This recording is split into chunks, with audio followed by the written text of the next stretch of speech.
Hello, hello, hello, hello, everyone. Do I need to knock, knock, knock? Hello, everyone. Welcome, welcome, welcome. Welcome to Queens, the podcast, sponsored by House of Peach. Yo, we here. Queens is here. We have a dope panel, and we're going to bring them on. You're going to get to meet the panel. I first want to give a shout out to all of the different shows that are on the House of Peach platform. We are here. Queens is here. How is everyone doing tonight? Thank you, thank you, thank you. Welcome. Here comes the panel. Yay! How's everyone doing tonight? Good, good. How are you? Great. All right. I'm glad to hear. Glad to hear. We're gonna get into it, but I want to give a chance so that everyone hits the share button, hits the like button. Trust me, share this out on your social media. It doesn't cost any money to show that you care. You know what I'm saying? So go ahead and hit that share button, hit that like button. If you're on YouTube, please subscribe to us. We appreciate it. You know what I'm saying? This is a very dope show. Y'all know how I talk. Those of you that know Smack, it's called Faces of Fierceness. I thought like our first show should be a show where you get to meet our panelists, meet them and see what they're all about, okay? So, we're going to get this thing started off right. If I want to say this, if you're on any of our pages and you're tuned in on anyone's page and you don't have that little share symbol by your name, that means you didn't share it. Come on, support the women. Support us, please share. All right? So, I like to bring everyone's titles will come up as they come up to the main screen where you see me here. I am the host of this beautiful first show. And then as they come up, you would get to see their names as well as their names and who they are. And you're going to hear them answer some questions. The questions I have tonight is so you can get to know our panelists. This is who you will be um, hanging with, chilling with, getting to, hear what their thoughts are. I will say a majority of us, some of us know each other, but with the type of questions that we'll be asking on this panel, it can get deep sometime, and you'll get to hear. You never know. You might have someone who's got the same feelings as you, okay, or thinks the same as you. And we all here are mentors. We are not gatekeepers. So if you got questions, hit us up outside of this, okay? So, ladies, here's the question: who are you outside of your business? What is the story behind the woman before the brand? That is the question. That's the first one. And I'd like to bring up our first panelist. Let's see, Kadisha. Hope I'm saying your name right. And if not, I know you'll let me know.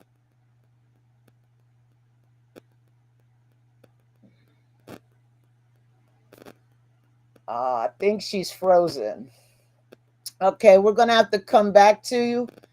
I will tell you if you're like in a car, you have to come off the Wi-Fi and you have to be on your. It's not going to work on Wi-Fi. I'm so sorry. Okay, I'm gonna bring Michelle to the forefront, please, and I'll repeat the question: who are Okay. you outside of your business? What is the story behind the woman before the brand? Well, the story behind the woman is the brand. Okay. I believe that the story of who and what I am developed into my brand. What I do for business, like many of us, I wear multiple hats. I'm an MC, I do public speaking, I write, I'm a poet, um, and I host a podcast. And I think that's it. Probably some other things. I do mentoring, but I think that a lot of that comes and in the message and in my brand is that, you are enough and you have your own superpowers that you don't know.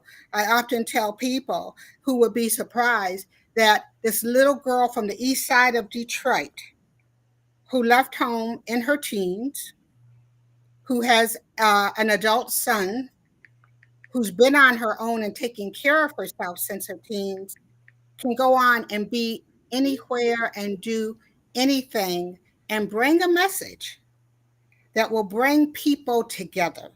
My tagline is that, standing in my truth in the crosshairs of my intersectionality and creating change. Um, Boldly doing that. That's what I do. That's my brand. That's my life. And that's what I try to include and help other people recognize that in themselves. Thank you, Michelle. I appreciate that. I'm going to bring Ariel to the front. How are you doing this evening? I'm good. So glad to be here. A little bit of a scratchy throat, so bear with me if I sound a little bit rough tonight. It's okay. Um, so who am I beyond the brand? Well, yeah, that's a toughie, right? Because you wear all of the hats, and sometimes you start to become your business a little bit. So I'm also do all of the things. So I have my own custom clothing business. I am also the Women's Entrepreneurship Coordinator for the YWCA Tri County area. So I help other women entrepreneurs be successful. I am a writer. I'm a mom. All of the things. Um, but yeah, I guess just trying to like carve out those pieces for myself are that are those self-care things that feed who I am. Um, and yeah, because I think that you do your business and you are so inextricably linked when you are like the main front person for all of the things and the quality of the work that gets put out there by you. There's almost no way to completely separate the two. But to make sure that you prioritize yourself and a work-life balance and all of that. People who know me know that I'm really good about the boundaries around my personal time and my free time. And working with who I want to work with and helping who I want to help. I just think, the other part of that is always having a philosophy of learning and leaving the world a better place than you found it. So Amazing. I love amazing. that. I love that. Okay, next up, Tamia. Evening, everyone. Hold on, I'm muted. The host has muted my mic. Oh, I didn't mute it. Somebody did. Anyway, good evening, ladies. Um, so I'm Tamia Giselle Michaels. That's my brand. The woman behind my brand is Tamia Martinez. Very much living my auntie role right now. I have two beautiful nephews that I take care of, or I help my sister take care of. I very much family oriented. I have a younger brother that I live with and take care of him, help him with my mom. Um, but yeah, I think the woman outside of the brand is definitely a family woman. Um, I do like to instill lessons into my nephews, even though one is only 2 years old and the other one is 7, who's about to be 8. But definitely like to help lift them up, show them right from wrong, and do the best I can to be the best auntie I can. Awesome. Lee. Appreciate that, Tamia. Gonna bring Lee up. You need me to repeat the question or you got it? Yeah, I got it.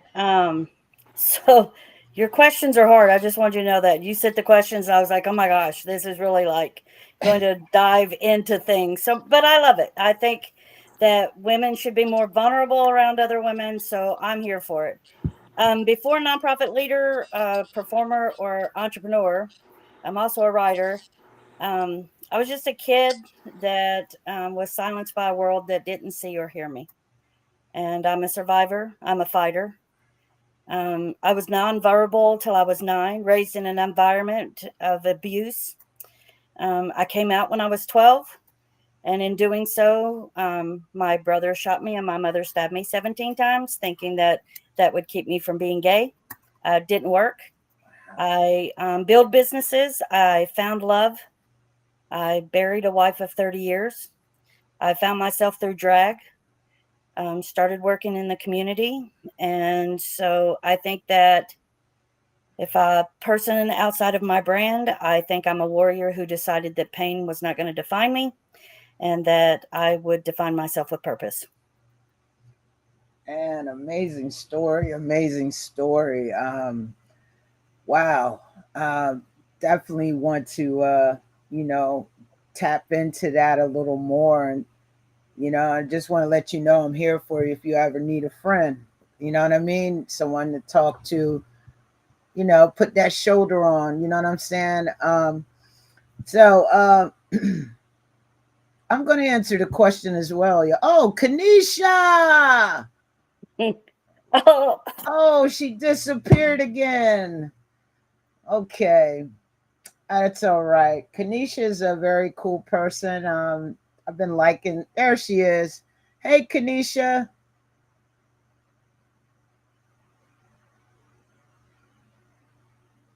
Are you able to unmute her? Talking to our tech team. Oh, you can't unmute her. Okay. All right. We're going to come back to you. Your mic is muted, Kanisha. Um, so to answer the question, who am I before the brand? I am I'm a fighter. When I say fighter, I mean um, fighting, mentally. I'm gonna keep it real. Fighting physical pain, fighting mentally. That has been my toughest thing lately. I'm gonna be real. A lot of you on here may not know. Some of you chiming in for the first time may know that I've been fighting cancer since 2022. And before the brand, I'm a fighter. So I'm gonna be fight like smack all day long. I'm a person who is a helper, and so I'm a loving person. I have been with my significant other for 8 years now, and it's been amazing, you know. But I think the thing that really defines me before the brand is that I'm not a gatekeeper. I want to help people. I want to show them the way. I want to, add something to what they got going on or give some advice. And that's who I am. All right. So, y'all got some great answers tonight. So, I got a question though, because a lot of people have asked me this. Were there any defining queen moments where you knew you were walking in your power? When you knew you were walking in your power, meaning this is what, hey, this, yeah, I know I'm doing what I'm supposed to do. Was there a moment? Ariel, I see you smiling, so I'm going to call on you first. That's what I get. So no,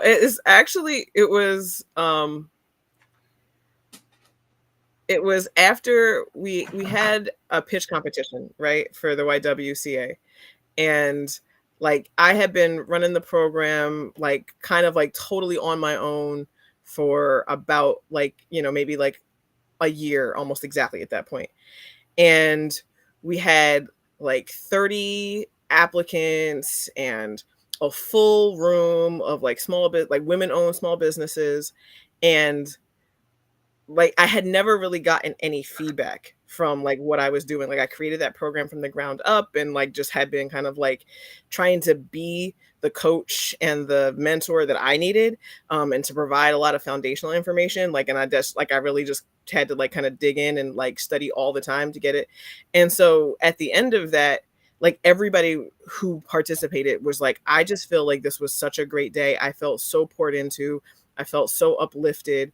The women who won like talked about how this was going to catapult their businesses, and really that moment was like, this is it. This is what I'm supposed to be doing.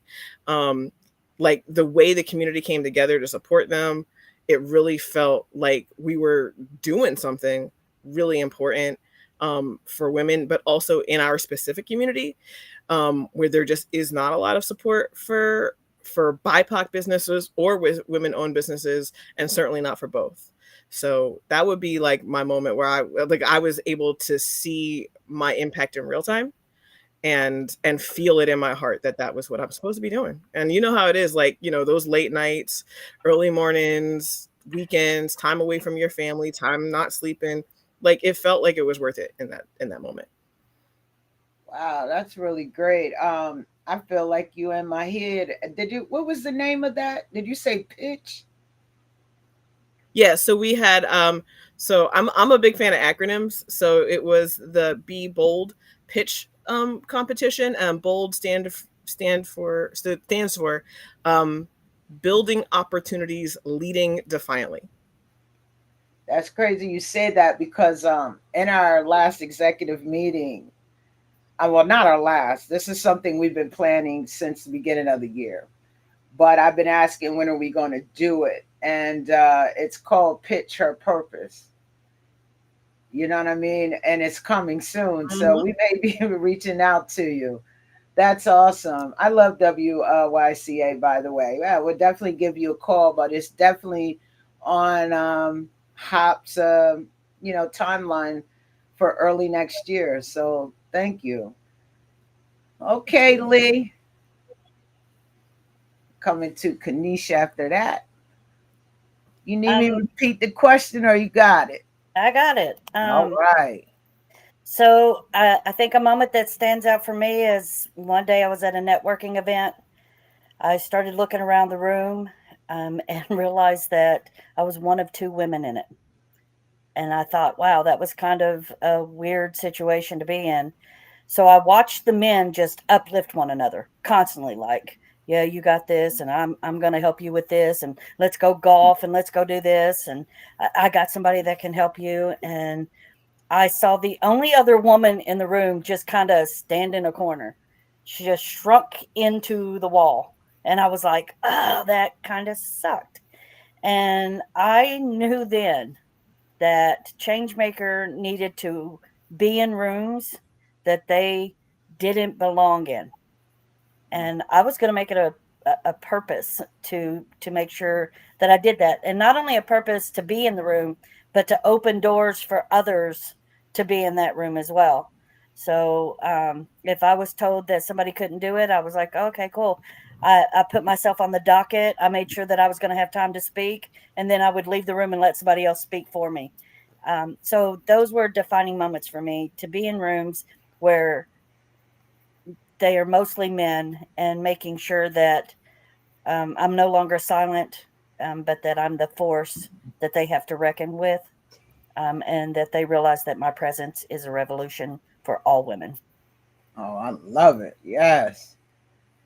Um, let's see. Kanisha,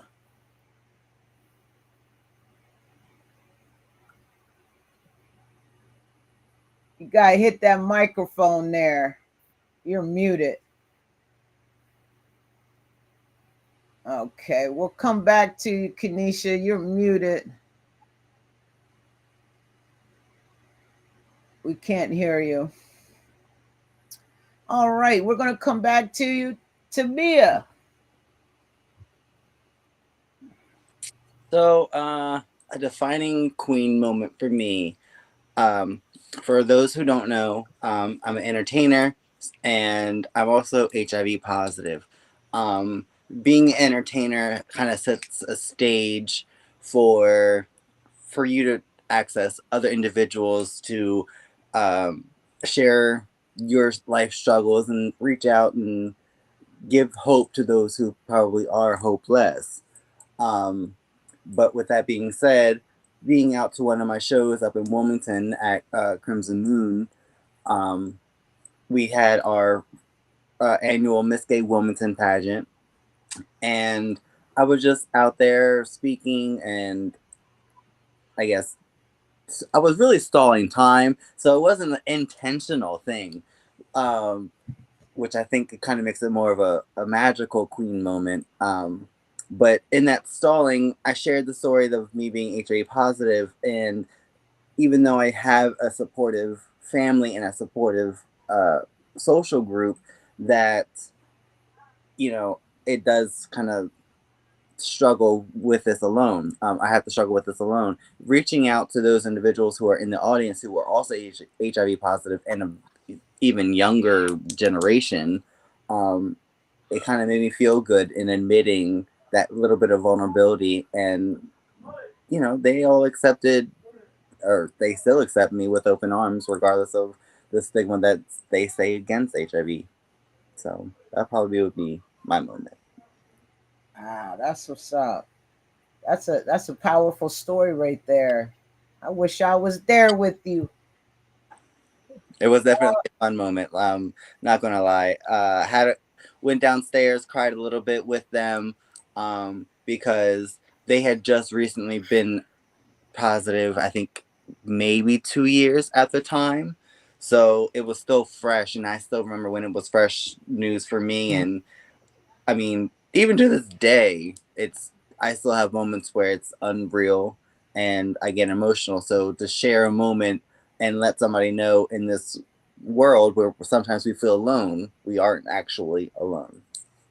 Yes, great advice. I remember. I think I don't know if it was Me Fest or Pride in Dover.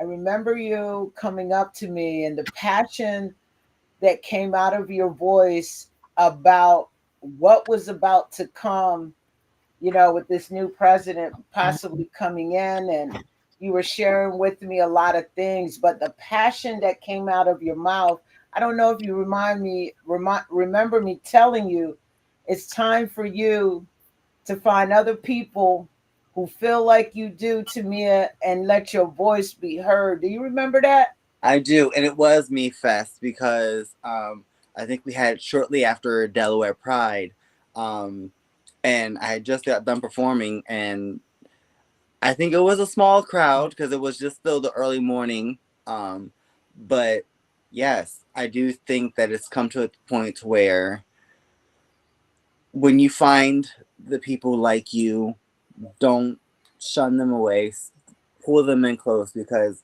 there are people out there who are just going to pry us apart no matter what. And when you realize that we are stronger together than we are apart, this whole world will be a lot better. Yes. I remember telling my other half, I said, they're going to be on a stage with many lights around them, not from the entertainment, but out here advocating and getting things right for the community. So I appreciate you. I'm trying. Um, who did not? Michelle, did I get that? Michelle, you want to come to the front? Um, I'm gonna repeat the question because I see Kanisha's back again. When were there any defining queen moments where you knew you were walking in your power? Well, I'm gonna go deep in the vault, way far back. And I mentioned that I left home early. And often we talk about how we find family. So community has always been my family. And I've often tried to use who and what I am to lift up, advocate, and do things. And so I was, and I did a lot of volunteering things. And at that time, that was it. So I had been with an organization that was doing low income housing, low income and transitional housing. And there was lots of things for men, but they had asked if I would come and speak on behalf of what women needed, because there was a period of time when I didn't have a home. And so it was like, okay, well, I can do this. So I went up and I advocated for my sisters who needed it. And I advocated and also about how important it was that if we did this, how everyone had a right to have a home and to have a place over there to do as a community. And so I did that, and people often say, oh, how can you get up there and talk before all these people? And I would tell, even now, my legs sometimes shake, but you can't see it because I'm behind the podium. So I gave my speech and I felt real good. And afterwards, the head of this nonprofit came out and they gave me a Good Neighbor Award. And when I got off the stage, I said, okay, this working in the community is right. And I had women come up and say, oh, you talked for me. And I thought, wow, that's what I feel my role is. But in the back of the room, my mother had come. And I was shocked, My mother had come and she walked up and she said, I didn't always know where you were headed, but this is who you are. This is what you're supposed to do. And you'll never have to worry about where I am, because as long as I'm here, I've got your back. And so it was that my community, family, women who I wanted to talk to, but most important that I knew then this was whether even with my knees shaking, this is who I am and what I'm supposed to do. Awesome. Thank you, Michelle. That's an amazing story. We're going to go ahead and see if Kanisha's ready. Kanisha. Oh, we can't hear you, Kanisha. Unmute, hit your mic. Is there a drop down where you can choose the mic? The arrow right next to the mic. There should be a drop down. So hard. She has so much to say. And you can choose what mic you want to use. If you're on a computer, it's probably showing different mics. She's in her car on a phone.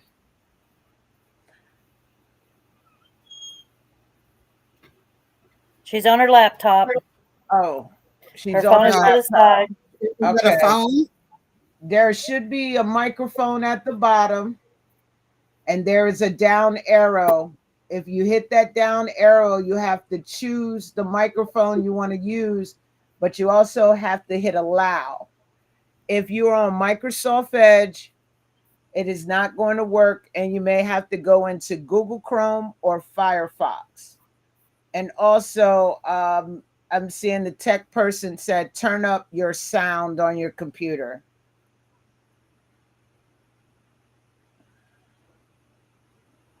All right. Let's give it a moment. I really want her to be able to chime in. She is a part of our panel. You see the down arrow on the camera? You may have to drop your number in there so that the tech person can give you a call in the chat to help you get going. You may need to come out, come back in. I do know you have to hit allow through Restream, okay? So, all right, we're going to keep going. So I want to answer the question about the defining moment.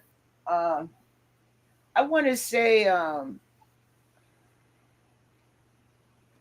I'm going to talk about me as an activist. When I knew it was a defining moment for me it was on social media, and there was something happening in downtown Dover, and there was a woman from Seaford commenting.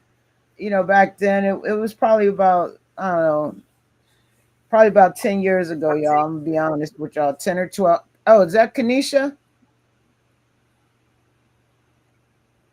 Yeah, you might need to drop your number in there so that the tech person can get you right.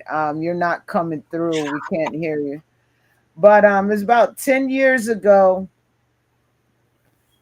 And a lady had said the most disrespectful comment, talking about somebody should just die because the police, someone has said, why did it take the police this long, to get here, or even an ambulance to assist someone? And so when I found out that this lady from Seaford they should just let him die. I just thought that it wasn't proper, and she made a judgment on someone that she didn't know.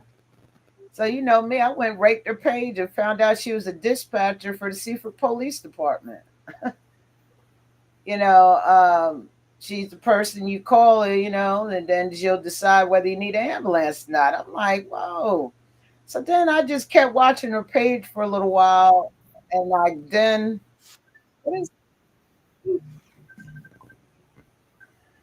Okay. And so what I did was I was like, wow, what is going on? Well, and I started seeing her make a lot of racial comments.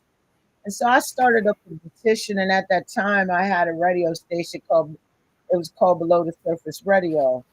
So I made my radio show about her. And that's what I did. And then I got a petition, and I started a petition. And let me tell y'all, I was in a matter of a month's time. When I tell you, I kept applying pressure. The media kept reaching out to me, that all kinds of, news people. I didn't want to talk to them. I wanted to talk to the chief of police for Seaford, Delaware. He finally called me and said, let's set up a meeting. We set up that meeting. And during that time, they changed the what's it called, like codes on people who work for the state. For the state. They put some what do you call it? They put some new rules into play for people who work for the city. That means you could not be on your social media, which they allowed them to say if you have a social media, you have to remember that you are um, you know, basically about your character. And when I came there, I brought him the petition. I brought it to him printed, and I also emailed it to him that had close to 3,000, I think it was 368 signatures. And I explained to him why that was important to me, because my father lives in that city. And that time my dad was taking dialysis. So if my father were to call 911, and the way that this woman feels, and this woman is the dispatcher that night, she could wait, because her comments were very racist. I said she could wait to decide to send my dad an ambulance, and I don't want my dad dying at the cost of her. And so that was when I knew, hey, I can do this activism. And that was my defining moment, is when I took over close to 3,700 signatures down the Seaford, Delaware.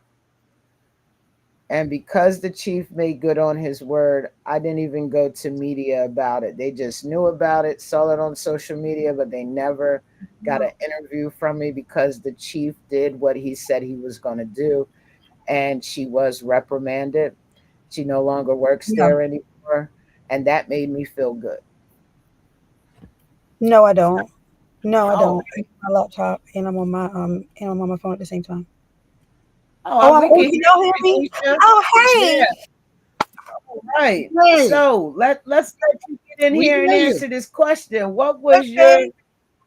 were there any defining queen moments where you knew you were walking in your power?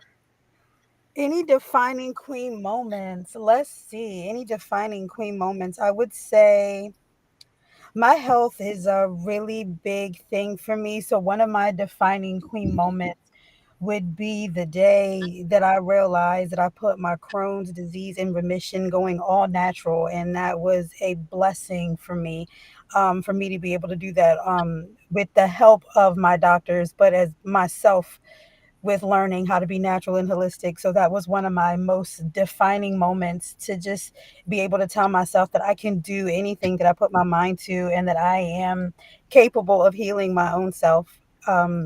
That was one of my defining moments that I definitely am very proud of, especially being on pharmaceuticals for 10 years and 22 pills a day for that period of time, and now being natural and holistic for over 8.5 years. I'm very blessed to be able to say that I put my Crohn's in remission during a very pivotal time in society, doing the COVID-19 phase.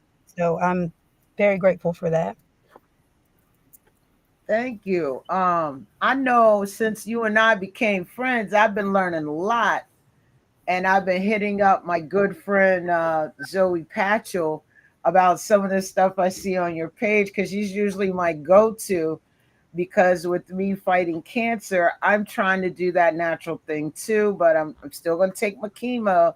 but we need to cut down on some of these pills. You know what I mean? Yeah. And Yes. so I appreciate all the education you flow through your page. Thank you so much, because Oh, I you're didn't even welcome. what some of that stuff was, and you're educating us, and I appreciate that. We're Well, going to get into empowerment and identity. And what does being a queen mean to you in business and in life? And I'm going to go to Tamia first. What does being a queen mean to you in business and in life?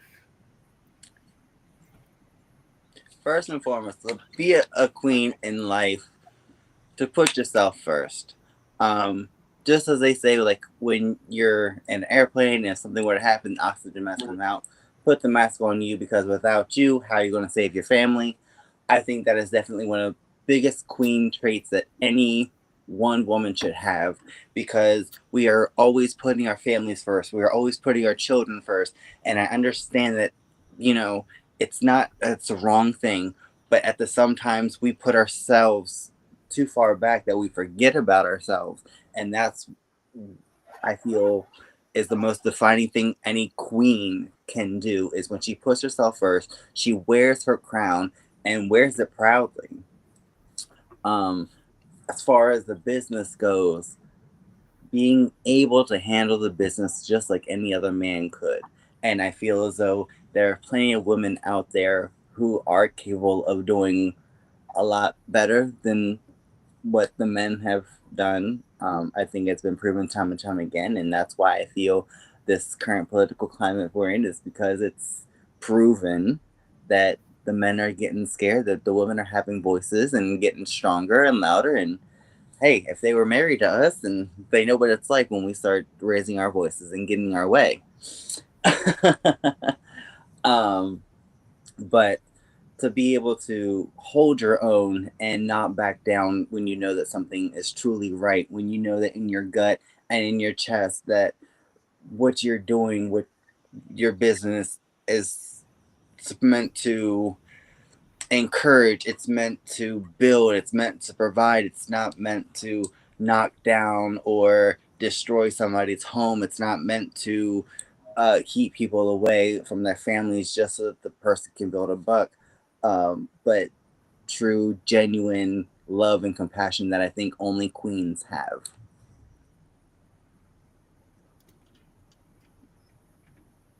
Ding, ding, ding. There it is. Okay, we're going to go to Kanisha next. okay. So give me the, what was it again? Okay, this is to deal with empowerment and identity. What does being a queen mean to you in business and in life? So my brand in business is me, Kanisha Lacole. So being a queen to me, and something that I teach my mentees, is walking in your truth and self-love, being bold, um, Mm, being you, being fierce, um, be, being just authentic without having to worry about what somebody else thinks. Being a queen to me means fixing other queens' crowns. Being a queen to me means believing in myself. Being a queen to me means empowering others to believe in themselves as well. So my brand in business is me. So being a queen for business as well as in life is the same thing, because I like to empower other people and influence people to do the same, to walk in their boldness, to be free, to be happy, to love themselves, and to always love on other people. awesome. Woo! I love it. You know, this is called Faces of Fierceness. Y'all see this panel, right? Look, before I go to the next panelist, I need you to go ahead and get that share by your beside your name, that little icon that says share. I need you to hit the share right now. I need you to pound the like button. As my boy Hassan Campbell says, violate that like button. Okay, violate it. But yes, please do that for us. Thank y'all so much. All right, Lee, you're up next. So being a queen to me is walking into every room knowing that you belong, whether they see it yet or not. That's the key. It's not about crowns, it's not about titles, which I have both. It's about claiming your worth, refusing to dim your light, being unapologetically yourself, being unapologetically powerful and kind. But I believe that a queen leads in love, fights with grace, and builds with purpose. So that's it. Mm, I love it. I love it. I see you, Ariel, smiling. So sorry you got a sore throat tonight, but you up next. I'm, I'm about to just be like what she said. Um, Yeah. but no, I guess for me, when I think of it, like I always think of queens as leadership. Like, you know, you lead from the front, you lead by example. Um, but it's also not being afraid when people don't like you, right? To not be liked by every single person, to stand on your morals, ethics, what's really important, and then let that be your guiding light um, in everything that you do. So I feel like that's kind of like what it means to me, and I love that, you know, unapologetically, you know, true to yourself and the things that matter. And I think, you know, especially as we look at the current climate that we're all in and existing in right now, like it was so important to do that personal inventory of what do I really care about and what am I unwilling to compromise on going forward, and then to bring that energy everywhere that you go. Yes. Yes. Great, Ariel. Love it. Michelle. Hey, I'm back. Mm-hmm. Like, is it Kanisha? If I messed up, I'm sorry. Um, my brand is me, and my business is me. So I think that it's about shifting the atmosphere. When I come in to a room or a space, I want to change that atmosphere from being where people are maybe don't see the connection, but to see the interconnectivity and how we're stronger together. And whether it's a room of kids, and I've done like a group of like tough audience, a classroom of fifth graders, to a big event where it was like thousands of people, to not only bring a message to do that, but then also to make yourself accessible, to be authentic so that they know. I mean, I can tell you that there are people who go like, if someone was to say something, they go, oh no, that's not Michelle. You know, because you must be authentic and you have to bring that to where it is. And then you might not change it, but you can shift that atmosphere. You cannot maybe not change hearts and minds, but you're going to move hearts and minds so that we're stronger together. That's what being a queen is. It's not like to be like, oh, I'm all, no, I'm of, for, and by the people. And that's what you're supposed to be. And speak that into reality. Mm, love it. Did I miss anybody? Tamia, yeah, Tamia went. Okay. Yeah, I was the first one to go. Yeah. So, to answer that question, I feel like you know, I feel like the past, I'm gonna say 8 years ago, I was a princess. I ain't gonna lie, y'all. I was a princess. And when I say that is, there were certain things I just would not do because of the fear of how um I would be perceived, because here I am, a tomboy, you know what I'm saying? And a black gay tomboy that don't like dressing up. So how you get it is how you get it. But I got an important message, or I want to help, or I want to join this organization, but I'm scared to because how they perceive me. If it wasn't for my other half and showing me my purpose, like I got a lot of purpose, and me believing in me, I am a queen today. You know what I mean? I don't want to be no man. And I hate that people put that type of stigma on me. So with being a queen, that means that, my crown, sometimes, I gotta adjust it. but I have no problem. This year was a challenge for me walking into rooms where I was the only Black person, but I'm the one that's facilitating. And I didn't have to worry how they were going to perceive me because I went up in there with my head held high. And hey, this is me. You either like it or you don't. And let's get this training. And, I didn't make that kind of message, but that was the walk. Mhm. It Mhm. took me back to my childhood when my grandmother always say your shoulders back and your head up. You know what I mean? So that's what being a queen is. I feel like in business or in life, I'm the same person. I'm gonna keep my head high. I'm gonna stand on my principles. And if I see another queen that whose crown is tilted, I'm gonna go ahead and let's get that back on track. You know what I'm saying? That's who I am. And I'm sorry if the passion came through, but that's what being a queen is for me. It's being a leader, as Ariel says. It's a leadership role. You know what I'm saying? A lot of people appreciate me for just sometimes you want to be an advocate. I'm gonna overload you with a bunch of information to get you right. People will tell you that. I will overload you, but and let you know where all kind of trainings are. You can come over here with me and I'll train you however. But I'm not a gatekeeper and I love giving people, especially our females out here, our women out here, I love giving them the knowledge. If someone can't find something, I'm very resourceful. And I feel like that is what a queen is because you want to build up other leaders like yourself in a world where we are not treated correctly and continue to empower those around us to be even stronger leaders. So that's where it is for me. Okay, y'all. I'm sorry. I got all right. So here we go. We're going to go down to business and branding. What challenges did you face as a woman entrepreneur and how did you overcome them?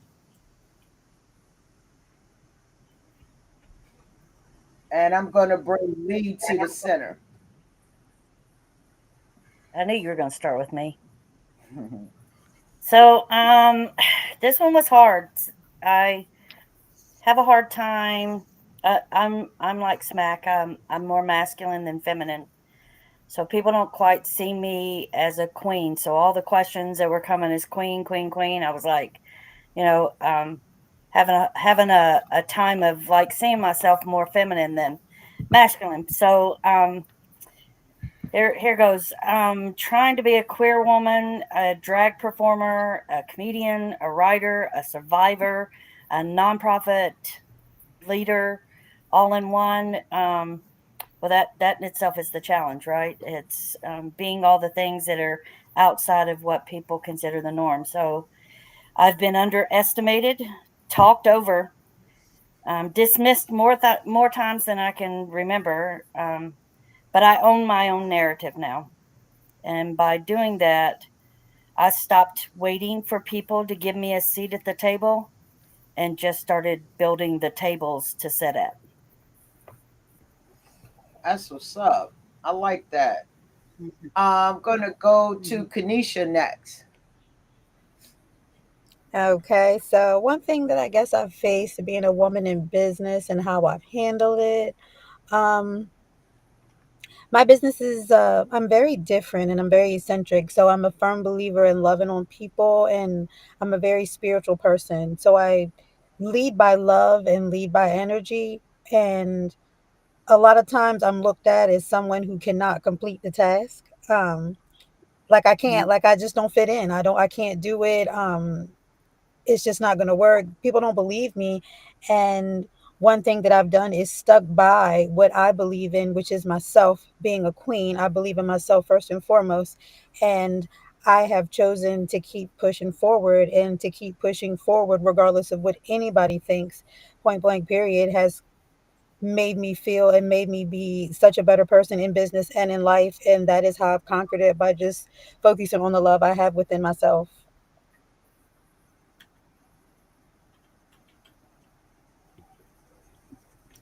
Awesome. Thank you, Kanisha.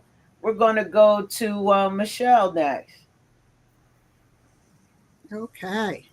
Well, I'm going to tell you, I'm a warrior queen. I have been a warrior queen.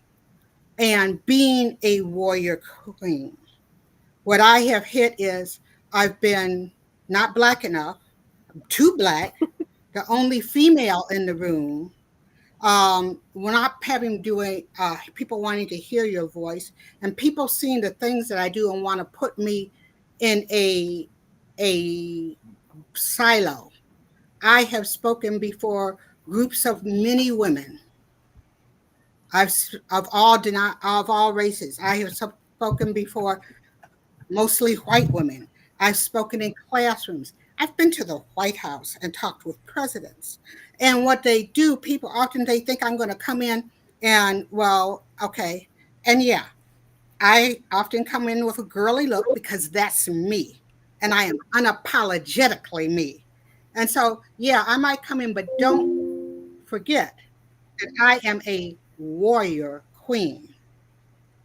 And I think that that's what you find that often that people will either, oh, she does poetry, or oh, I saw her do this, and oh, I saw her do that. And they think I'm going to come in there and just sort of go like a roses are red, violets are blue, or I don't have an opinion on what's happening in the world or what needs to happen in my community, not only my LGBTQ community, my community of women, my community of single mothers, people who are homeless. I have very strong opinions and I'm very knowledgeable on the things that I come because if I'm going to open my mouth, I know what I'm talking about.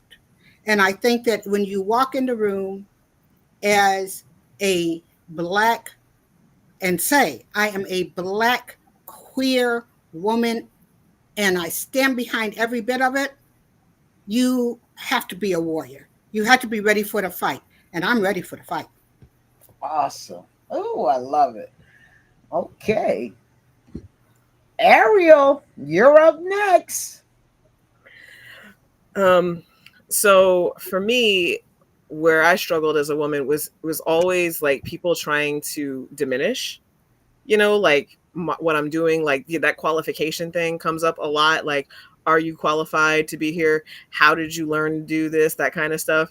And always trying to make you smaller than you are. And usually it's for their own benefit. Like, when we're talking about like any kind of that customer service piece, like, oh, well, if you're smaller, then your price, your worth is negotiable. Right. And then, just that would be like one of those things. And it's just like, absolutely not. Full grown Ariel completely understands her worth and really is different than when I first started it. I mean, you learn some lessons the hard way, unfortunately, but that would be the one that would be the struggle that I learned. And then the guilt, because you do have so many things to do and you always feel like I always felt like I was spinning plates, right? Like, so anytime I took my eye off something else, like another thing was being left unattended and possibly to fall and shatter, like, with my family, with myself. And obviously, I think a lot of women struggle with the self plate the most being a priority. So like, when you're trying to have a business and possibly a job and kids and parents and partners, and that self one doesn't seem like it's worth the effort to run all the way over there to, give it a little bit of time and attention. But that's where I struggled a lot as a woman in business. That's what's up. I love it. I love it. I love it. Tamia. I guess the elephant in the room, the biggest struggle for me, I guess, is when people question my being a woman in most aspects, and questioning my ability to handle things as I guess a woman should.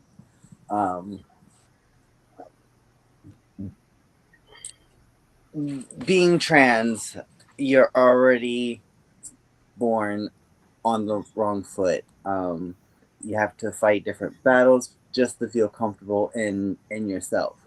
And I feel as though also finding myself as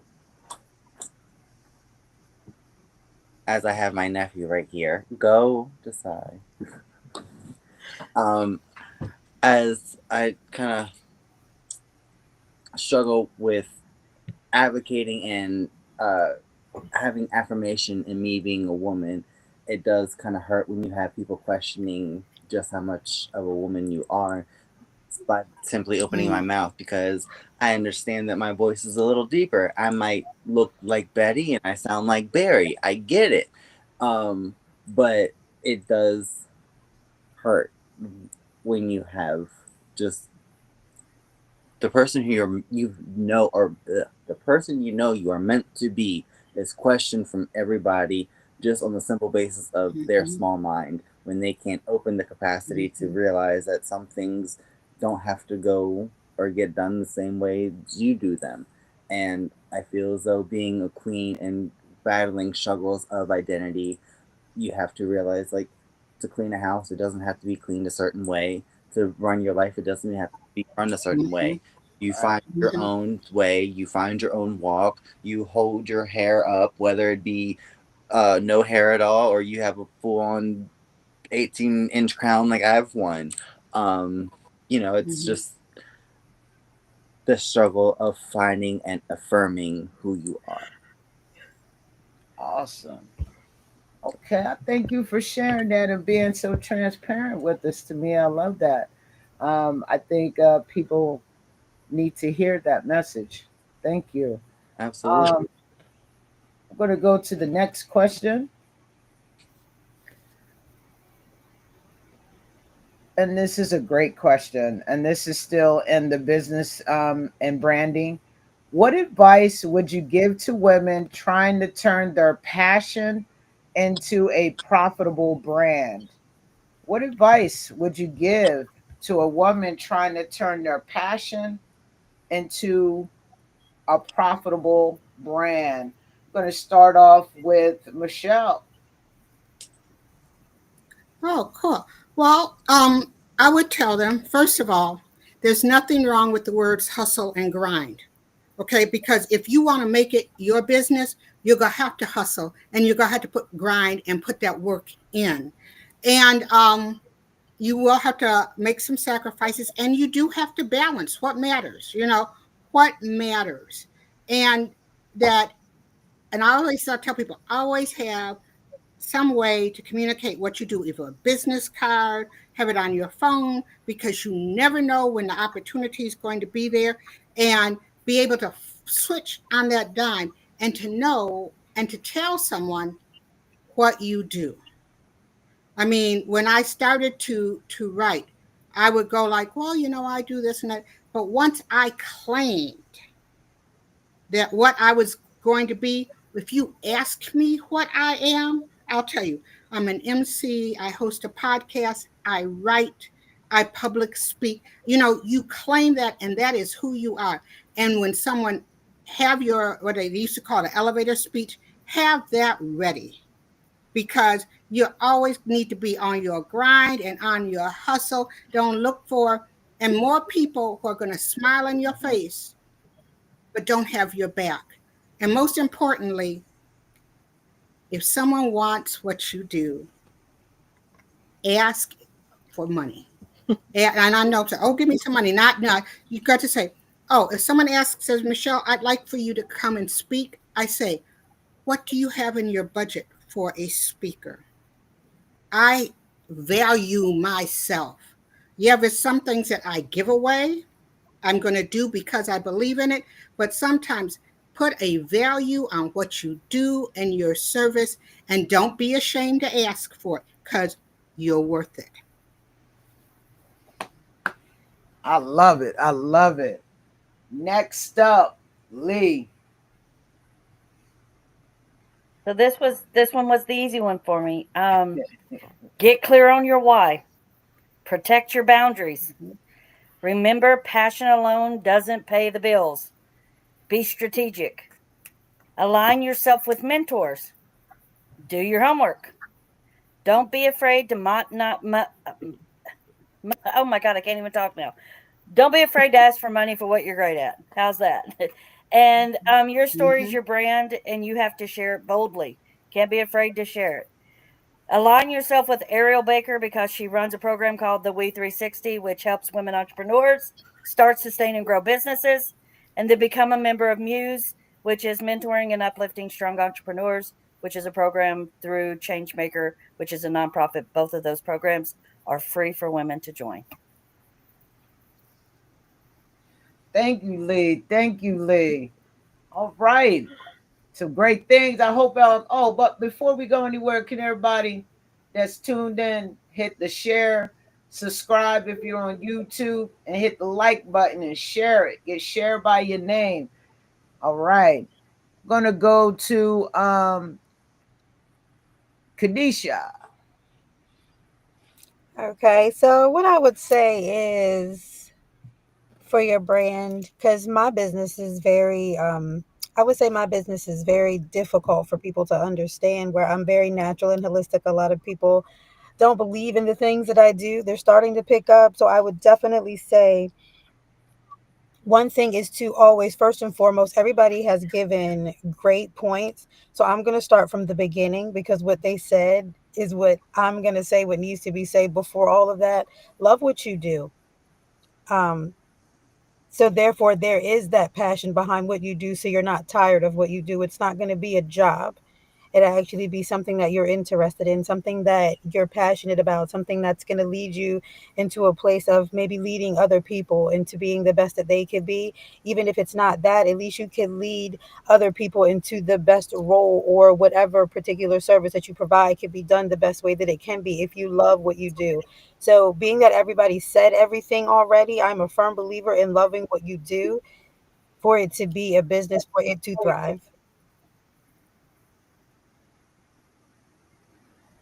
Love it. Thank you, Kanisha. Ariel.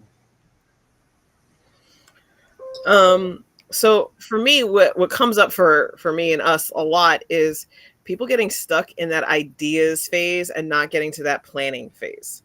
So, or thinking incorrectly that you are already in the planning phase when you're still in the ideas phase. And I think that a lot of, it's a hesitation thing. Like you're standing at the edge of that cliff and, you're hoping that the parachute you are building is strong enough to carry you through, both financially and emotionally. But you have to jump, you have to do the thing, and you've got to get into that plan space. And plans require research. They require conversations with other professional people. They cannot be accomplished by yourself in a room with a laptop and no other communication with anyone else. So I would say that. And then as far as branding, I always say just do what resonates for you, and then you make it resonate for your customers, right? If it has meaning to you, and then you are passionately explaining why that black and white butterfly meant this to you, people are gonna feel that and they're gonna follow um, along with on your journey with you. It's like the most authentic branding that you can do, to really get people like on your side and feeling that your story is part of their story. So Thank you, Ariel. I appreciate that. Up next, Tavia. All right. So, with hearing the question and things have been said, for me, to turn a passion into a profitable brand doesn't always necessarily mean money for me. Now, again, this is just my personal opinion and how I view things. I'm not knocking anybody's hustle. I'm not knocking anybody's grind. Make that coin, because baby, I go out there and I dance and I do what I do for money. So how you make your money is up to you. But for me to make a brand truly profitable would have to be the connections and the networking that I make, because I feel as though there's so much money that I could pour into my business and make it grow, but if I don't have people to help it grow, then what's the point? What's the point of having a community and sharing business ideas, or um, just help support for other businesses? I think one thing that's, I guess, forgotten about is the whole, what people would do, service for service, basically. If you do this for me, I'll do that for you. It wasn't always, all right, you do this for me, how much do I pay you? And I feel people got more out of a service for service kind of transaction, then it became out of money. But again, as I said, that's just my personal opinion that you should base your profitable network off, or base your brand and be profitable off of networking. Okay, great. I like everything that everyone has said. I heard a little bit of things that I keep in mind. When you have that passion, you got to go ahead. I've heard, you can't let it just be a thought. You got to act on it and get out there and do it. So I thought that that was great. I saw heard what Tamia said. That's one of my things. Network is key. Your network is your net worth. You know what I'm saying? So a lot of great messages were brought out in these faces of fierceness, as y'all see before us. We're going to go ahead and get into the next question, and that question is: how important is sisterhood in your journey? Do you believe women are really supporting women enough in business? I'll let y'all think on that. How important is sisterhood in your journey? Do you believe women are supporting women enough in business? And I'm going to go to Kanisha first. Okay. How do I feel? Do I feel women are supporting women? No, not enough from what I see. Yes and no, in a sense, I should say. I would say we need to do a little bit better in some aspects, in some areas. There's what they say, like the crabs in the barrel type things. We don't support each other enough. Um, I mean, there are some people who do. I feel like we should just be able to do it a little more. Um, what was the other portion? What was your first part of the question? Oh, I'm sorry. It's okay. I How forgot. important is sisterhood in your journey? How important is sisterhood? I believe I'm a very different person. Because I've learned to do things alone. I believe that sisterhood can be very important and beneficial in the growth of your business, in the growth of your life, period. When you find someone that you can connect to and grow with. Um, I believe sisterhood is very important, especially when it comes to your mental health. If you need someone to talk to, and also encouragement and empowerment, I believe that sisterhood is definitely important when it comes to growth as well, because sometimes we just need somebody in our ear to be able to help guide us or give us that extra choice or perspective to be able to look into, to be able to give us that thought process that puts us in a different way.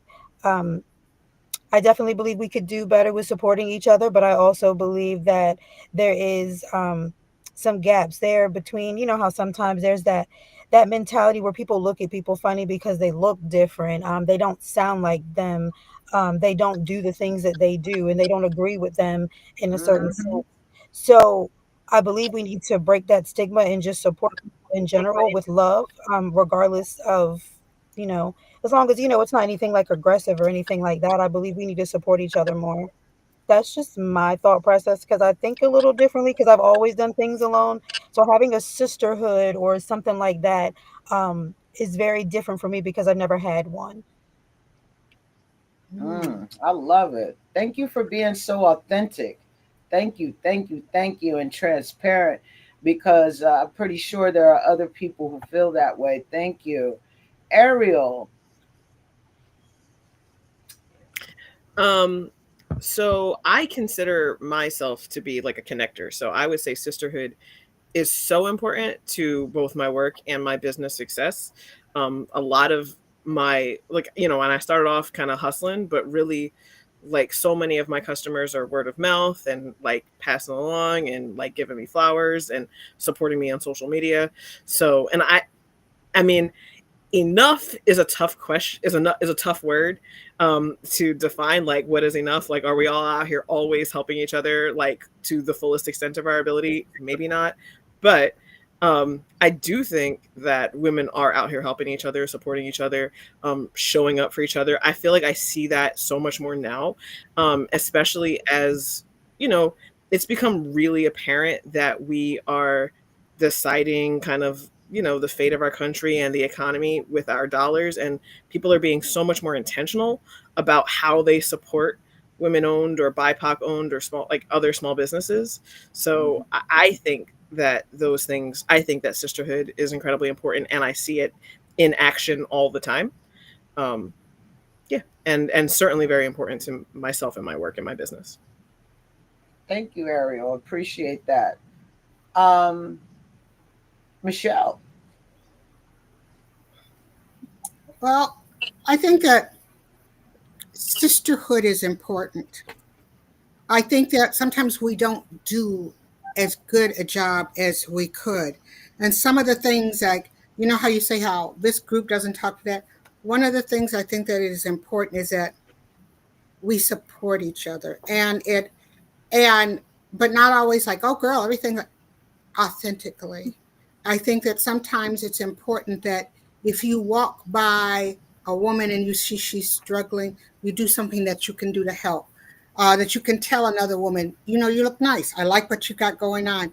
Or listen to them with your real ears and comment on what it is. If you have a skill or ability to sort of say, hey, you know, I see you struggling to do this. I'm not trying to get in your business, but you know, here's a network. You know, talk to them. They can help you, or let me connect you with someone. I think that it's important that we support, and I think we should support in both ways. I mean, I've gone to some place and I've heard somebody go, "Oh, I'd never go back there," you know, and it was a black woman owned, and I said because they didn't do this and that. I said, did you give them some feedback? You know, how can I and offer? How can you help? Right. You know, because sometimes that's something that you can do. So you got a toolbox. If you've made it this far, and I'm going to say, if you've lived a day longer than anybody, you've got a toolbox, and share what's in that toolbox with your sisters. Your sisterhood will become stronger. But what's more important is that next generation of little girls won't grow up with some of the baggage and crap that we had to deal with. They won't see that as being like so competitive. Oh, we have to do this, and I got to get mine, and she can't. If I can't get mine, and she can't have hers, we'll be able to support and do that because women are the key, and that's why they don't want to elect us. But when you see that women are the key to lift up a woman, you lift up a community. So sisterhood is so important, and we need to constantly work on it. Thank you, Michelle. I appreciate that. Great advice. Lee. I can honestly say that sisterhood saved me. Um, I'm on the spectrum and I need advocates, and my advocates are women. My wife of 30 years was able to do something that it takes 5 other people to do now. But I have someone that lives with me, so they make sure that I turn the stove off. And I have people that go to doctor's appointments and, are there for me. And those women are women that I just find in the community that support me and are like, there's nothing wrong with you, that, I'll be right here for you. So um, I am reminded that I'm not alone when it comes to sisterhood and the women that I surround myself with. That's key for me to not feel alone. And do I think that we support each other enough? I'm with Ariel. The enough word is key here. I think that each situation calls for a different kind of support, and that if we are there ensuring that that's what we're there for, then yeah, we're doing enough. But if we show up and we're still worried about what woman, I don't like her dress, I don't like her hair, I don't like what she's wearing, I don't look like you. When I walk into rooms full of women, they don't walk up to me. I'm not the woman they're running to. I'm the woman they're running away from because I might give them cooties or might make them gay. And it is really hard to feel shunned by people I'm supposed to look for the support in, right? So we still internalize the same systems that oppress us. And I Mm, don't know if anybody heard that. I'm going to say it one more time. We yes. still That's right. internalize the same systems that oppress us. And Mm-hmm. because of that, there is a change maker out there that supports women. There's a YWCA out there that supports women. There is a Michelle. There's a Smack. There's all the women on the thing. And if I had everybody's names in a list, I would be able to do better. But Kanisha and Tamia, I think I got us all. And Peach, who brought us together. I mean, you got to give it up for Peach. That's how I know all of you. So I think that we rise together and we can continue to rise. We're just starting to hit that escalator, Mhm. and I think that we have nowhere to go but up. Amazing, amazing. Tamia.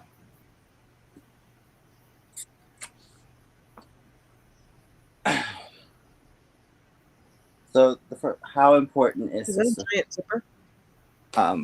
Can you guys hear me? Am I good? Mm-hmm. Okay. Um, how important is sisterhood to me? It's very important. I only grew up with having one sister, and I grew up not really being able to have sister time because I grew up as a boy technically. So it wasn't always able to enjoy and share moments. So growing up, being an adult and trying to find a sisterhood has become very difficult for me because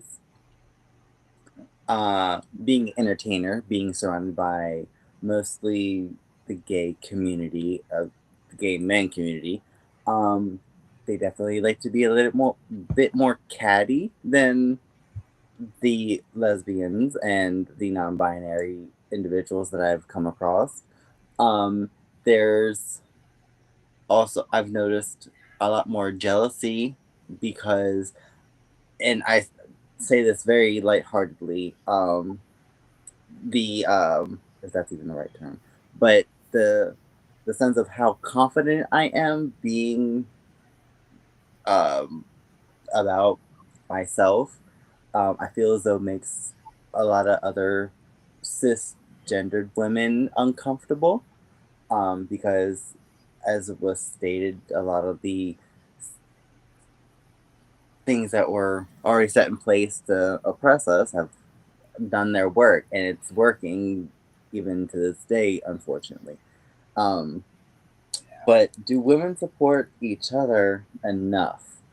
No, we'll never support each other enough because we have men who are pulling us aside and pulling us down.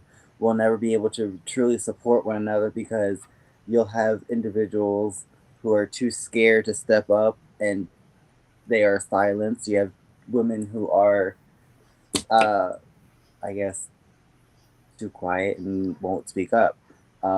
So I think in order for women to support one another more, I think we need to almost act like men. Like the phrase goes, act like a man, think like a woman. I think that's all like my biggest thing, and how we can probably fix all of that. Great answers to these questions, everyone. I love it. I love it. I love it. Um, we're going to get into self care and resilience. Okay. Oh boy. So, this is a really great question. How do you protect your peace and your mental health while building your empire? How do you protect your peace and your mental health while building your empire? Um, this is a great How do you question that's going to help a lot of people who are protect? tuned in. I'm going to go to Lee first. Like, jeez. Okay. Boundaries are your church. They're holy. I don't Mhm. keep to mine as well as I should, but they are imperative. Quit staring at me. I no longer am going to apologize for having to take a rest or saying no to people, which I have a really hard time with. I am learning to walk away from people and places that drain me. My peace is non-negotiable. I can't pour into someone else's cup if mine's empty. But the problem is I don't allow my cup to get empty. It kind of just gets broken into a million pieces. So I can't even put it back together to put water in. So means that my boundaries are my church. There we go. That's it. Thank you, Lee. Thank you. Thank you. Ariel. So, how do I protect my peace fiercely? Um, and I do think that that boundary thing, um, hint, hint, I'm the person who makes Lee uphold her boundaries and be reasonable about how much work she is willing able to do. I'm always like, we're in a work smarter, not harder type vibe right now. Um, so how are we doing that? But and that's it. It's just like, hey, I can only do but so much. I can only go but so far. I can only be but so far out of my way. Here is when I'm available for you. And then just draw a clear line. Oh, like when people call me at 8 p.m. on a Sunday, I don't respond until 10 a.m. on Monday. That's on them. Like, don't call me with urgency outside of work hours. Anybody who needs an emergency, that's 911 for you. So yeah, fiercely, I protect my peace. I do not play games with people trying to like infringe. And I set expectations early for how I'm willing to like do business with people. Like, hey, here's the etiquette that I follow. If you are flexible about that, that's fine. But I would prefer that you at least honor my personal and free time when I'm not at work. So that one. I heard that. Awesome. Great answers, everyone. I'm gonna go to Mia next. So, um, we all know I'm very transparent, very blunt. Speaking of blunt, how I protect my peace is doing that, just that. I smoke a blunt on a regular basis. I look to my marijuana. Baby, protecting my peace through marijuana is my saving grace for the society of the world. um, no joke. I put my microphone on mute because I be leaning over to the side here, just trying to hit my pen. Just I be, hey, what can I say? And if some of my answers seem a little wonky, a little in the circle, that's why. Because also I have ADHD, and I just feel as though it kind of helps. But truly, in all honesty, aside from partaking in marijuana, um, secluding myself and having that time to realign my mental health or my mental health with my body, and to be able to regain the strength to go ahead and deal with whatever I need to deal with in life.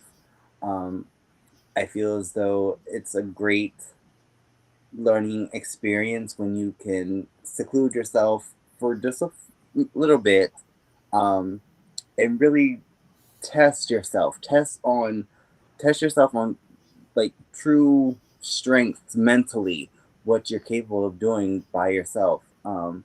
And you know, being able to be stronger on yourself, by yourself, I feel helps build strength in a sisterhood, because you know that at any given point, if my sister's down, I can be there for her because I'm there for me too.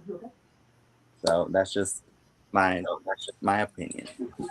Great, great. Thank you. Thank you, Tamia. Michelle, you're up next. Okay, I'm going to start by recommending a book, and it's by no relation, but we have worked together in movement. It's called Pleasure Activism, and it's The Politics of Feeling Good, and it's by Adrienne Marie Brown. And I often recommend it first because I love Adrienne. We worked together in the past, but often those of us, I mean, and it's even in our mindset, our society, like, oh, I got to be doing something. I got to be doing something. I got to be doing something. It's okay sometimes to rest. And many people who are in activism, they get burned out because they are lighting the candle at both ends. They're always available. I've heard people right there who talked about Lee. You set some boundaries. You have to set some boundaries. I will tell people I'm a pretty open book, okay? But there are some times when it's okay for me to say no. There are some times when I need to rest and recharge. And it's sometimes when, like you said, Jose said, like, you can call me and I'm not going to respond for, you know, several days, because that might be some time when it is. And there's some times that are sacred. If I'm somewhere where I feel at peace, I'm not gonna respond to you right then and there. I think that one of the things that I often tell people is that if it's a person or a place or a thing or an activity, don't continue to pour yourself into something that's not pouring back into Mm. you. Because your cup will end up being empty and you can't do anybody any good. So rest, restore, say no, find things that you like to do and you can do, that even you're okay doing by yourself. You don't always have to have a herd with you. Sometimes find things that you can do that feel good just be doing by yourself, something that's really maybe different from what you always do.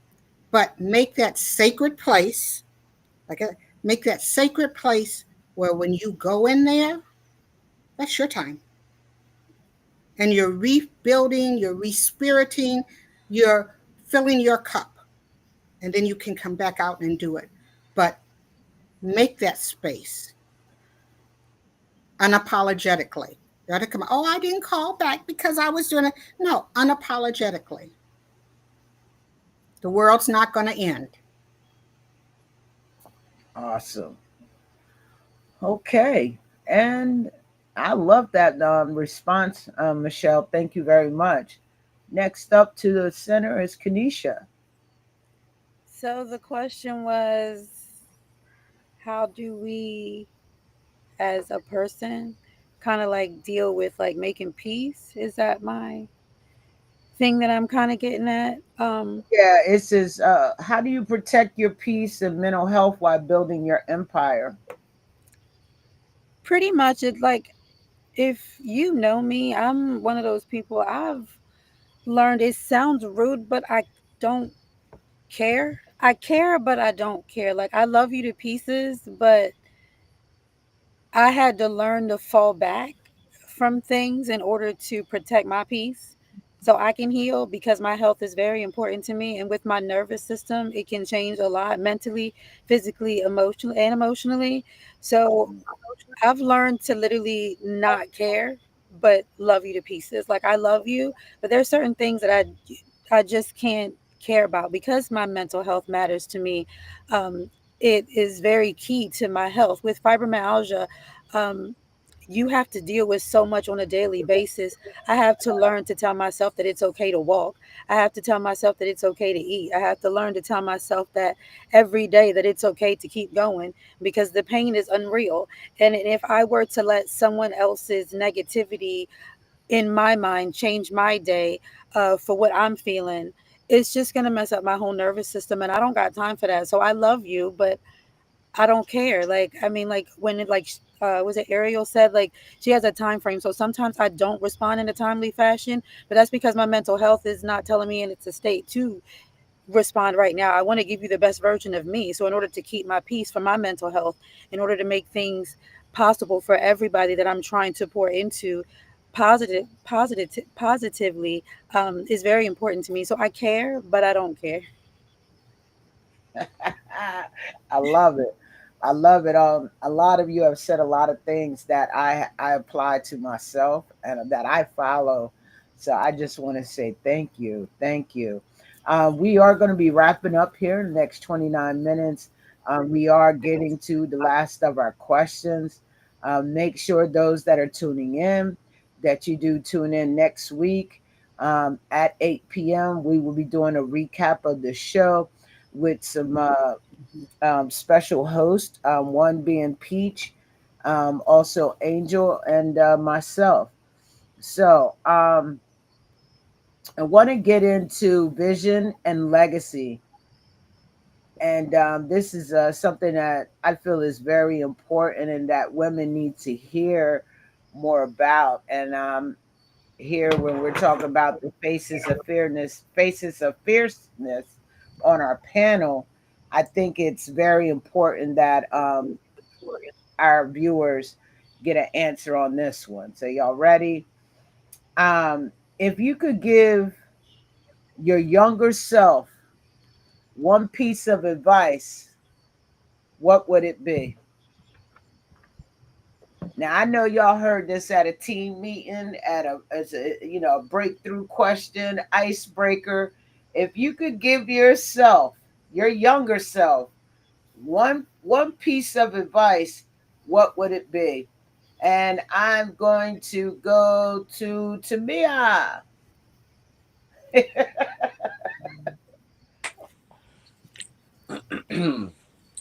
All right. So to give my younger self advice, the one piece of advice, to not be afraid to do it. Whatever it is, whatever you think, don't be afraid to do it. Don't hesitate to do it. Just do it. Because growing up, I always second guess myself because, I was always told I wasn't allowed to do certain things.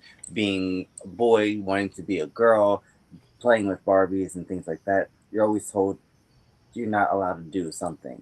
So when you're actually out on your own to be a woman, and I guess one of my biggest things and the main focus of don't be afraid to do it is finding somebody who's going to accept you in a romantic sense. And I feel as though like I've missed a lot of romantic opportunities because of my own self-doubt and fear of how to kind of perceive a lot of that being always on my own. So I guess that would probably be my advice is don't be afraid to do it, just do it. Awesome, awesome, awesome. Appreciate that. Michelle.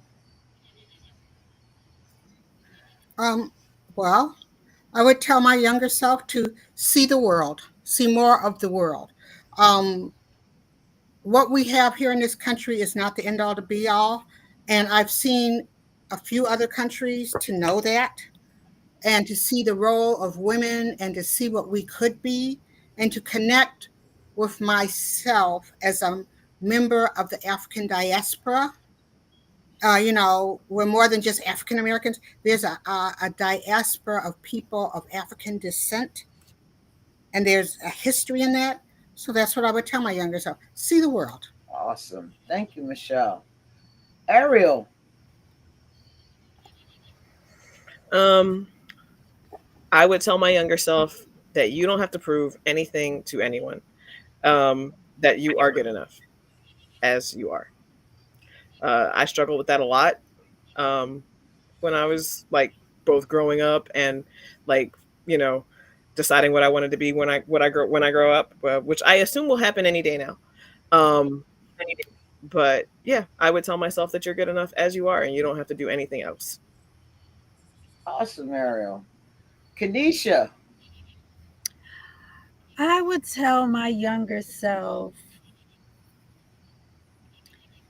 that being the person that you are in your childhood can help define who you are as an adult. So I would tell my younger self to always, I guess, I don't know because I've always been this way. So authenticity is something that I would tell myself to continue to always be. I've always been authentic. I've always been eccentric. I've always been myself. Never change for anyone. Always be who you are, regardless of what people think. I lived a life of being bullied, so um, I would definitely say always be who you are, be authentic, and never change. Most definitely would be something I guess I would tell myself.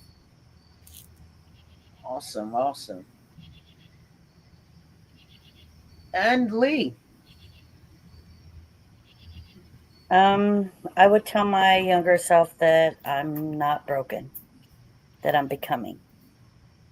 The world might not understand you yet, but it doesn't mean you don't belong, and that people love you, and people need you, and that you're powerful.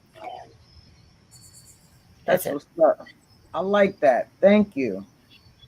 So, um, this next question is what kind of legacy do you want to leave behind for the next generation of queens? Type of legacy. And I'm going to go with Ariel. Um, I mean, I hope I leave a legacy of queens who understand how to crown each other, right? Like, I'm hoping that we create systems that help women help each other and help themselves, that become self-sustaining, so that it exists well after I'm gone or have a personal hand in it, um, and create a culture of that kind of support and sisterhood that we all hope that we get to be a part of and see every day, right? So that would be the legacy I hope to leave. Fingers crossed on working on Got this. All right, Kanisha. The legacy I would love to leave for the queens would be the legacy of love. I'm really big on love, and I'm a firm believer that love is a frequency, not an emotion. So I am would love to leave the legacy of love to teach queens and other women how to love one another without animosity, without the diversity we have, without any negativity. I'm a firm believer that love wins all the time. When you move in love, it's just a powerful thing. And if we could all ride that same wave and just not love takes out negativity, love takes out aggression, love takes out so much that we don't need. If you would just ride that wave, I just would love to leave a legacy of love. Awesome. Thank you, Kanisha. Tamia. Um, I think a big thing for me would be treating others the way you want to be treated. Um, I feel as though if it kind of piggyback off of what Kanisha was saying about love, when you love yourself, you're able to spread love. When you have a secure mind, you're able to spread a secure mind. But people who have misery and doubt seem to also spread those as well. So treat others the way you want to be treated. If you're feeling some kind of way and you don't feel as though like that's a positive or uplifting thing, see how to change it. Ask somebody to change it. But whatever you do, make sure that you treat somebody the way that you want to be treated. I love it. I love it. Thank you, Tamia. Lee. Um, I would leave behind the knowledge that they don't have to shrink to survive. That women can lead with softness, wear sequins, cry, and still close a deal. I want them to inherit a world where power doesn't mean conformity and success doesn't require sacrifice. Chill. Chill. Thank you, Lee. Michelle. Well, I am fortunate. Um, I work not only with people, but with kids. I have a granddaughter. This is my legacy.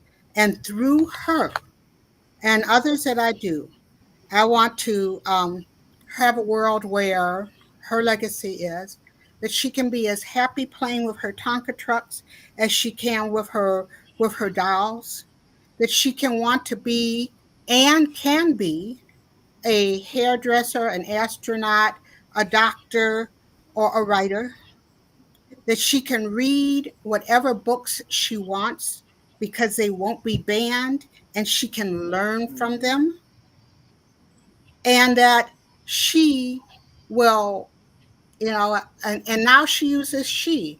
She has at one point in time used pronouns of they and them, and she understands that and respects that in each and every person. That's the legacy that I try to pour into my community, into everyone, but I have the brilliant opportunity to pour it into this child and to see the fruits of my labor. That's my legacy. One day she's going to rule the world because she always already will tell you, Who rules the world? Girls rule the world. I love it. I love it. Thank you, Michelle. So, ladies, we are wrapping up the show, okay? And I want to close out this crown moment, and I would love for you to share with our viewers, what is your queen mantra, a quote or affirmation you live by? Hmm. Quote or affirmation you live by. I'm gonna start it off if y'all don't mind. Since I was in college, one of the things that I lead by and as part of my life is failure is never final and success is never ending. And my grandfather always sent that to me with every letter he wrote to me in college. So now I'm going to kick it over to Tamia. I got this journal because the quote on it spoke volumes to me for many different reasons. And it's there is no limit to what we as women can accomplish. Michelle Obama. Yep. I see this on a daily basis, and I realize that there is nothing that we can't accomplish as long as we have the mind that we do. Chill. All right, Michelle. Okay. Mine comes from, I had a friend who I met late in her life, and it's a translation of a Hebrew phrase, and I'm not even going to try to say that, but it is, I will become what I choose to become. And that's how Freddie lived her life, long before I was a twinkle in my parents' eyes. And that's what she taught me, and I believe that. Great, great. All right, Kanisha. My favorite line that I tell people all the time, there is no you without you. And that last you is in all caps. I tell people that even when it comes to your health, your mental health, um, physically, mentally, emotionally, if you don't get up, you personally don't get up and do those things, there's no you without you. So you have to take care of you in order for there to be a you to continue. So there is no you without you is my absolute favorite one that I tell people all the time. I like that. You got to drop that in the chat, to the group chat. Yeah, you got to drop that in there because I I need to print that out and post it up on the mirror said, because some days I feel like I just can't make it sometime. I appreciate that. Uh, yeah, I like that. Uh, Ariel. Um, I kind of I try to live by the quote: "You can't unsee it, so you must undo it." To always make sure that you don't turn a blind eye to like injustices or bigotry or whatever it is, and that you be a force for the change that you want to see. So that is my quote. You can't unsee it, so you must undo it. I love it. Mm. Lee. So I have two. One is I will not apologize for taking up space I've earned, Oh, and yeah. right.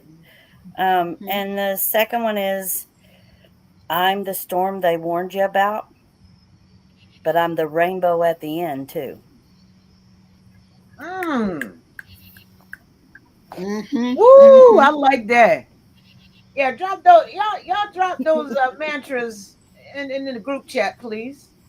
I got some copying to do here in the morning, and some put them on some stickers all over the place, even in the office at work. Trust me, I'm not playing. Thank y'all. So we're gonna bring everyone to the camera, bring everyone up, and at this time, um, you know, we got to learn a lot about each other and about this panel tonight. So now, if there are any questions from our panelists to each other, we can do that now. You just come off your mic and answer your question if you have one, and we're gonna answer those. I would like to say, Tamia, how have you been? I haven't seen you in a long I time. know. Me and Kanisha had the lovely, lovely time we had a photo shoot down in Salzburg with a group of us. It's been a while since we've seen each other, but I've been great. I've actually been wanting to actually hit you up to do a photo shoot here soon. Okay. So, definitely going to be spreading the love and support in that way. Thank you. Yo, we had so much fun at that photo shoot. My stomach hurt. Like Onyx was a baby. Oh Yeah, wow. yeah. Casey So and his fan. Oh my God. Stopping traffic. I cannot. I mean, hey, me on top of a truck. Listen, hey, it happened on the back of the motorcycle, I all of love it. that. I have a question for the panel. This is God, by the way. Oh, Oh Casey. God, Listen, goddess. this is Tab, by the way. So from you guys, how important is this show for women? Um, I'm just going to go ahead and start since I just started talking. So for me, I think it's very important to for this to have the different viewpoints of us ladies. I think that we have the different we kind of touch point for everybody out there in some way, shape, or form. Me, trans, Latina, and Asian women, being Filipina. You have the white, less feminine of the females. You have all of my beautiful BIPOC goddesses, absolutely. So I think that the importance of this show is the diversity in it. Yes, I love that too.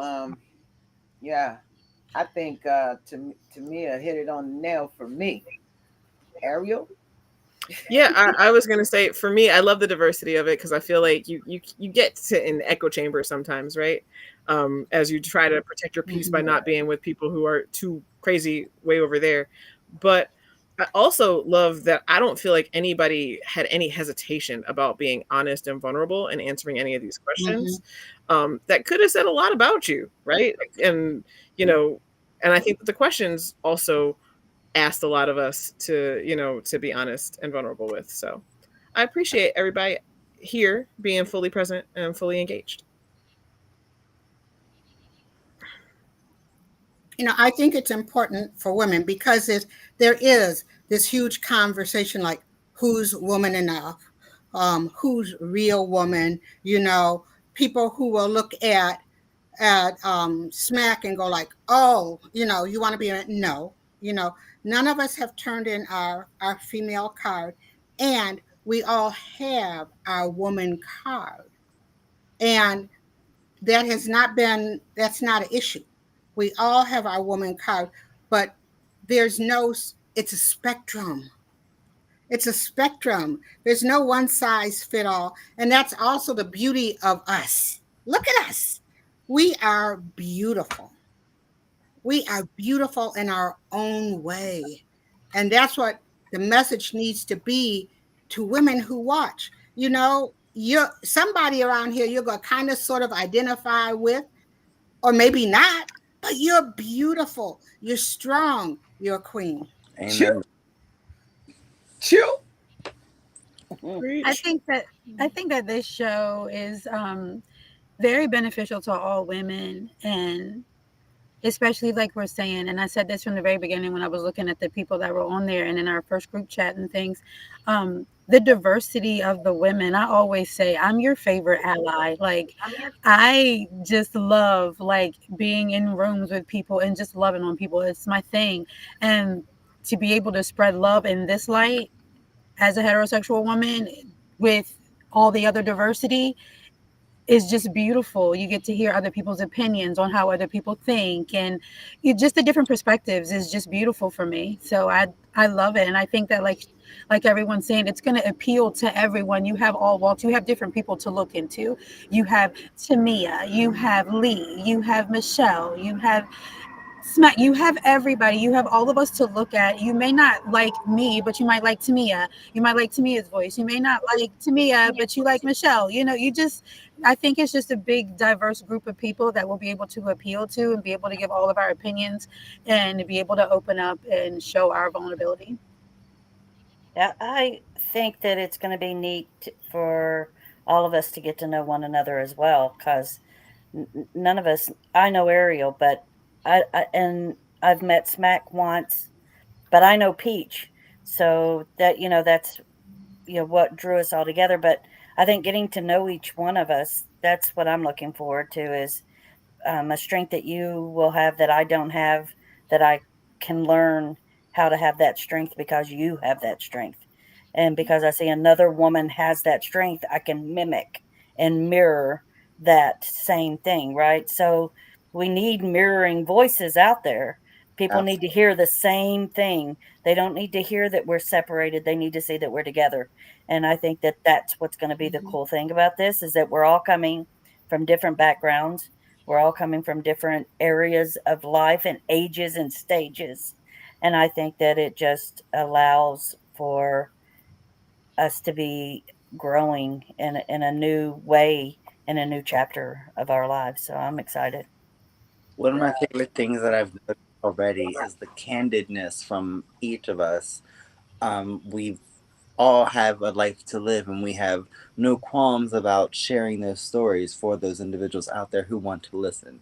I truly appreciate every one of you sharing your stories with me, and I am honored to be with you.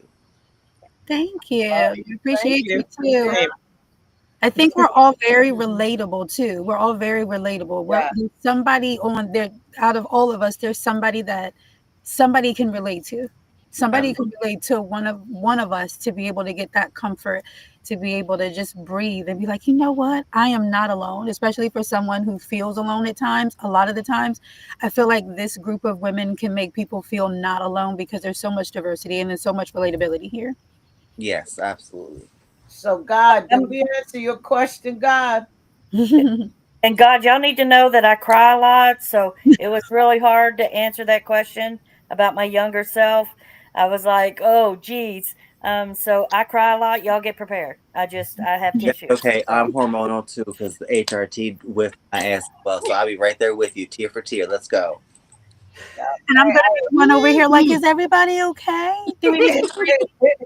Do we need to breathe? Like in meditation, we all need to breathe real quick. Take some time. Absolutely. Are we okay? Yeah. I And literally started getting messages from all my friends going, "Are you okay?" And I'm like, "Yes." I actually chose those questions just so that people could get to know the panel. And some were to go deep, and we want to be as transparent. I don't want you to think I did it on purpose, but I wanted people to really see that this what this panel is about, who we are. And I'm pretty sure as our shows go, they would get to learn, and people would be able to take away some things. So we're going to check in with God, aka Pete. Did we answer all your questions tonight, or did anyone else have any others? I have. Well, I thought that it was really nice to hear, not only from, I'm pointing, look at me, I'm pointing at the screen, Kanisha, and Smith, when you were talking about health, because so many women, that's an issue. That's an issue. And we've gone through that thing where, well, the doctor says, and we go through that, and that you two are both talking about real Mm-hmm. issues, and that there are other ways of dealing with it. I wish, I mean, I have had a couple of cancer scares, and what they gave you is scary. And to know, I mean, USL, like, you can do this, you can do that. And smack is like, it's not, I'm working through it. I'm striving and surviving. And I thought that that was really important, that you two both touched on that and were so open with that. Yeah. At times, um, in order for me to get through what I'm going through, I have to share. Even though I may have, close family that doesn't want you to put it out there. But I Right. try to share as much as I can. So I ain't thinking about it so much. You know what I'm saying? And I can help Mhm. someone else because that's how it's poured into me. I have a mentor, you know what I'm saying? And so I try to help other people so they can, just be more tuned in. So I appreciate that. And then when Kanisha accepted my friend request, I just love all the education on something that I'm kind of have just tiptoed into. I'm not fully 2 foot into the cannabis world because I hear it a lot in my groups that I'm in for cancer. That is one of the things. So when she started talking about certain things on her page, and the education that just flows out, I'm just like, wow, like she could be a doctor in this. I mean, she knows all this stuff because I just thought it was great, and I've been screenshotting stuff and sharing stuff to my phone so I can go back and really, take a look at it because I'm not a person who smokes it. You know what I'm saying? I may want to digest it just to help with the pain that I'm going through. Put it in some cookies or some butter, and You I can just want to drink make. it. There's a soda out there that has Oh cannabis. yeah, I know about y'all. Y'all got all them drinks down there in Sussex, man. I've been I Wait, hearing. no, I could. Maryland. I'm gonna have to come to Delaware and take y'all. I'm gonna have to come to Delaware and go in there and shop with y'all and tell y'all what to Oh, get. Hey, it's recreational now in Maryland, in Delaware, as of August 1st. oh Yeah, so wow. I'll come in. I have to come down there with y'all so y'all can shop and get the right things. I have no problem helping with that. That is my forte. I love it. It's a passion of mine. That is actually how I put my Crohn's disease in remission during COVID-19. By using cannabis. It was beautiful for focusing on certain cannabinoids and terpenes was beautiful for me. So being able to help people in that light is just in being able to break that stoner stigma of cannabis, and especially as a black woman, it's, because that was what black people went through, incarcerated for too. So be able to break that stigma, be able to Hmm. teach you about terpenes and cannabinoids and things like that, and not just be that black woman who just, oh, she smokes. Yes, I smoke. I do edibles. I do vape carts. I do all of that, and I know how to use it medicinally to be able to help me throughout my day and be able to help other people use it too. So if y'all need help, let me know because that is fun for me.